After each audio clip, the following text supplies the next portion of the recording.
Les épithéliums stratifiés sont caractérisés par la présence de 2 ou plusieurs couches cellulaires. Ils assurent une fonction de protection. Ces épithéliums sont peu adaptés à cause de leur épaisseur aux fonctions d'absorption et de sécrétion, mais certains sont perméables à l'eau et à d'autres petites molécules. On les classe d'après la forme des cellules de la couche la plus superficielle, puisque les cellules de la couche basale sont généralement cubiques. L'épithélium cubique stratifié est constitué de 2 ou 3 couches de cellules cubiques ou cylindriques basses. Il revêt les canaux excréteurs des glandes exocrines, comme les glandes salivaires, le pancréas exocrine, les glandes sudoripares. Il n'a pas un grand rôle de sécrétion ou d'absorption. Il constitue un revêtement bien plus solide que ne le serait un épithélium simple. L'épithélium pavimenteux stratifié, appelé aussi épithélium malpighien, est constitué d'un nombre variable d'assises cellulaires dont la forme varie de la cellule basale cubique à la cellule superficielle pavimenteuse. Les cellules basales se divisent puis migrent vers la surface où elles finissent par dégénérer. Au cours de leur migration, elles subissent une maturation puis une dégénérescence, mais les cellules les plus superficielles, c'est important, restent nucléées. Ce type d'épithélium résiste bien à l'abrasion puisque la perte des cellules superficielles ne lèse pas le tissu sous-jacent. Il est par contre sensible à la dessiccation, c'est-à-dire au dessèchement.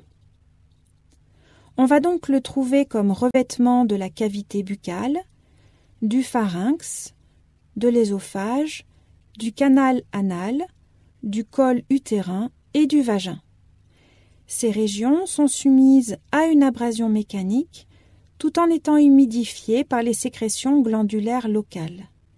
Il n'y a pas d'accumulation de kératine au niveau de cet épithélium. L'épithélium pavimenteux stratifié kératinisant est une forme particulière d'épithélium pavimenteux stratifié qui constitue la surface épithéliale de la peau ou épiderme. Cet épithélium est adapté au phénomène constant d'abrasion et de dessiccation. Il comporte de multiples couches de cellules qui, au cours de leur maturation, accumulent dans leur cytoplasme des protéines du cytosquelette qui s'agrègent. Cela entraîne la disparition du noyau et des organites intracellulaires et la formation d'une couche superficielle dure, dégénérative, de squames formés d'une substance protéique, la kératine, enveloppée de résidus de membrane plasmique. Le tout forme ce que l'on appelle la couche cornée.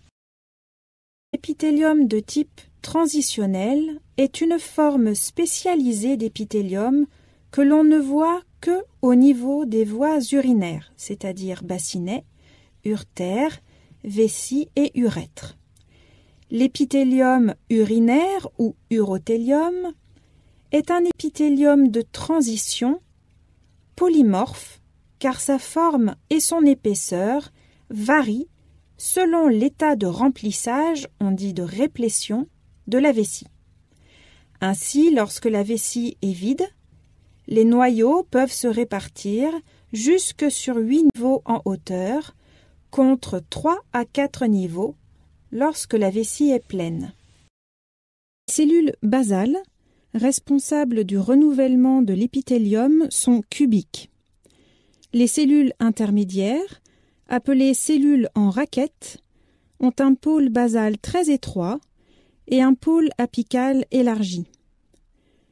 Les cellules superficielles sont appelées cellules parapluies, de l'anglais umbrella cells, car elles peuvent recouvrir, à la façon d'un parapluie, plusieurs cellules intermédiaires. Ces cellules sont de grande taille et peuvent parfois être binucléées. Cette architecture est bien visible à l'état rétracté lorsque la vessie est vide. À l'état distendu, lorsque la vessie est pleine, l'urothélium ne semble être constitué que de 3 à 4 couches. Les cellules intermédiaires et superficielles sont fortement aplaties.